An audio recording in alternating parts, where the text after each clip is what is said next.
L'épicerie, l'essence, les vêtements, les sorties, l'école, le loyer. Au fil des dernières années, tout a augmenté. Pour certains, un seul salaire permet encore de garder la tête hors de l'eau, mais pour d'autres, c'est beaucoup plus difficile.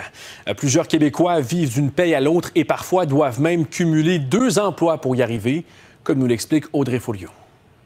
Actuellement, je fais comme plus de 75 heures par semaine. Cet homme n'a pas le choix. Pour payer ses factures, il doit avoir 2 emplois. Et il n'est pas le seul. En 2024, c'était la nouvelle réalité de 207 300 Québécois, selon l'Institut de la statistique du Québec. Une hausse de 17 % en 10 ans. C'est vraiment devenu cher, le prix de la vie, notamment aussi avec le coût du loyer, donc obligé de cumuler 2 emplois. Le taux d'inflation ralentit.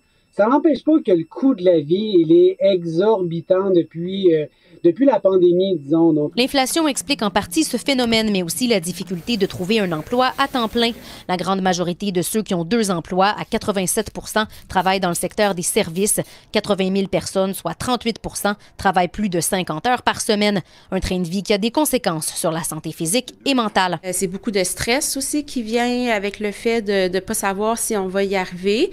Puis ça veut dire aussi que tu n'as aucun moment où tu peux te reposer, avoir des activités sociales. Si tu es en couple ou bien tu as des enfants, donc tu n'as pas vraiment le temps de passer du temps avec eux autres. Donc aussi, on n'a pas assez de temps de sommeil. L'inflation n'épargne personne et l'écart de richesse s'accentue, alors que la classe moyenne peine maintenant à joindre les 2 bouts. Parce que les épiceries, ça coûte cher, puis on est obligé d'aller dans 2-3 épiceries pour arriver là. Parmi les solutions individuelles, évidemment, il y a celle de faire un budget et de le respecter, mais il y a aussi les gouvernements qui devraient faire leur part, selon des organismes. Notamment un meilleur contrôle des loyers, davantage de logements sociaux pour avoir des loyers qui respectent la capacité de payer des gens. Les compressions budgétaires se font aussi ressentir en obligeant les gens à payer pour des services qui devraient être accessibles gratuitement. Quand on coupe des spécialistes dans les écoles, c'est soit des gens qui n'auront pas de service ou des gens qui vont devoir se tourner vers le privé et donc payer de leur poche.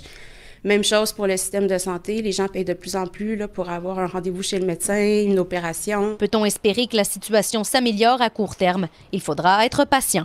Laisser le temps faire son œuvre, réduire la pression des taux d'intérêt, graduellement augmenter les salaires pour retrouver une forme d'équilibre. Audrey Folliot, TVA Nouvelles, Montréal.